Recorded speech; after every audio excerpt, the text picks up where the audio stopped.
Joining me now here in the studio is the Nationals leader, David Littleproud. David, great to see you. This was just outrageous yesterday. Should there be consequences? Oh, well, there should be an apology. This was disgraceful. When you come to someone's country, you respect their customs and their cultures. We were disrespected, and I think it's important before the Premier leaves that he extends that apology for the behaviour of his officials towards one of our journalists, regardless of what the history is. When you're in our country, you live and abide by our values and our customs, and I think it would be a sign of respect if he was to extend that today before he leaves. And I think we should also shout out to our officials from Prime Minister and Cabinet that show great courage. This was a very fluid and potentially one that could have escalated, a situation that could have escalated. And I think our officials handled themselves with utmost professionalism, but maintain the values and principles of our country. And I think that shouldn't be overlooked in the way that they try to protect our freedoms, our freedom of speech. And I think good on them, and they should be singled out for great congratulations. It was intimidatory at the very least. And I suspect, Chung Lei spoke to us before this joint media conference yesterday, and she was explaining how much of an emotional day it was for her. Can you imagine being in that position and then these tactics being used on her?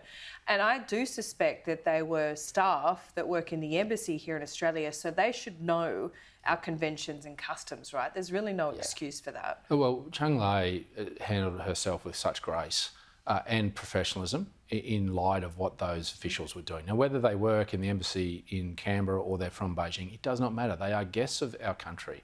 And this would not be reciprocated in China. If it was, our Prime Minister would be calling on our staff for retribution in terms of their standing within the diplomatic corps, but we'd be apologising. The Prime Minister would apologise for their behaviour because it's not acceptable if we undertook this in their country, and we don't see this as acceptable in our country. And I think this is a moment where the Premier could actually reset our relationship, and respect is restored. And I think that's the word that needs to be understood here, is respect. And I think the Premier could do that today by simply making that call very clear. Yeah, I think so too. Let's get back to our favourite topic, energy, right? Yeah. We've had this debate about 2030 and whether that is breaking the Paris Accord or not. Many business leaders think essentially in practice it would be breaking that accord. But what I want to talk to you about is what you flagged in the Australian newspaper today, that there wouldn't be any large-scale renewable projects if you were to win government. What do you mean by that? We're trying to alleviate the need for the burden of regional Australia. Now, there's a whole lot that have been done in regional Australia at the moment, and that's because they've been low-hanging fruit. They've been near existing transmission lines. And so this all renewables approach means that we will continue to need significant amounts of large-scale renewable projects that tear up your food security and push up your food prices. So why wouldn't we look at alternatives? And that's why we want to transition nuclear. And if we go to nuclear energy, then we don't need an all renewables approach. And if we have gas with CCS... To be fair, this government's approach isn't all renewables. Well, at 82% by 2030 and then beyond. And so that's going to cost you, even by 2030, is $1.5 trillion. And that's Net Zero Australia's made that calculation, and $8 to $9 trillion by 2060. So why wouldn't we spread our energy eggs across different baskets and have nuclear as well as gas with CCS and some renewables? But let's look to prioritise renewables in an environment they can't destroy, and work with state governments with what they've got. Are you saying 82% renewables by 2030 is too much? Would you have a new target then? Well, we'll have an energy mix that will be very upfront and honest about our trajectory towards net zero by 2050, and that's not a linear pathway. What you experience at the moment from this government is a linear pathway, and what you experience coming out of your wallet is that linear pathway.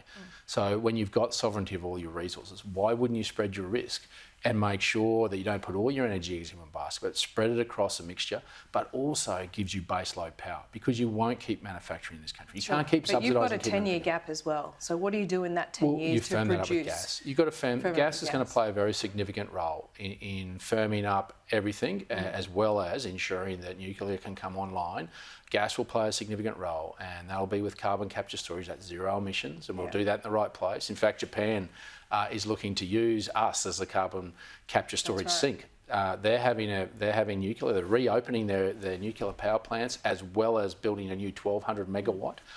They'll have renewables as part of that mix, but they'll have gas with CCS. So No economy of similar size of Australia has gone to all renewables approach, and this is what the government is. But the government's not talking about all renewables. They just don't like talking about the 10 to 20% that has to be fossil fuels. Well, I think you'll find that they're going to get very close to an all renewables approach with batteries. Yeah. And that's the approach that they've been very clear. If they're not, well, be very clear about what their mix will be. You'll see what we stand for. Peter Dutton and I are going to look Australians in the eye, and we're going to tell them there is a future to be made in Australia, and that's with reliable baseload power that's affordable and zero emissions. What's the mix? Well, that we'll announce very soon, but we'll get that mix right to make sure we spread out. Very soon. Well, it's soon. I mean, we want to be upfront and honest. I mean, this is the thing.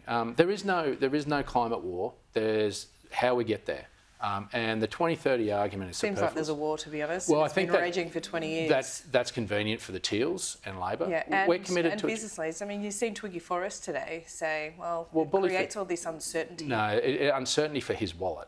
Let's be honest. Twiggy's got a vested interest in this, in an Australian taxpayers. He's putting a fair bit of his own money into green hydrogen. Well, do it all. If he's so committed by it, do it all. And you'll see that from Mike Cannon books, and you'll see that from Simon Hunter. Subsidised by the government, though, to be fair. But there's no dividend coming back to the Australian taxpayer at the moment. So what we want to do is get back to some basics. Well, it's not coming in cheaper energy, for sure. Well, no, there's not. And that's why, but also you can't sustain manufacturing in this country unless you address the fundamentals, which is reliable baseload power. Well, you've stopped talking about the cheapness of electricity. We'll come back to that. Because nuclear is expensive. Well, there's an upfront cost, but let me say that who pays for that, though? Well, let me just say this. What you've got to understand is that this is an investment, a legacy over 80 to 90 years. And a nuclear power plant lasts a lot longer than a wind turbine, less than 20 years.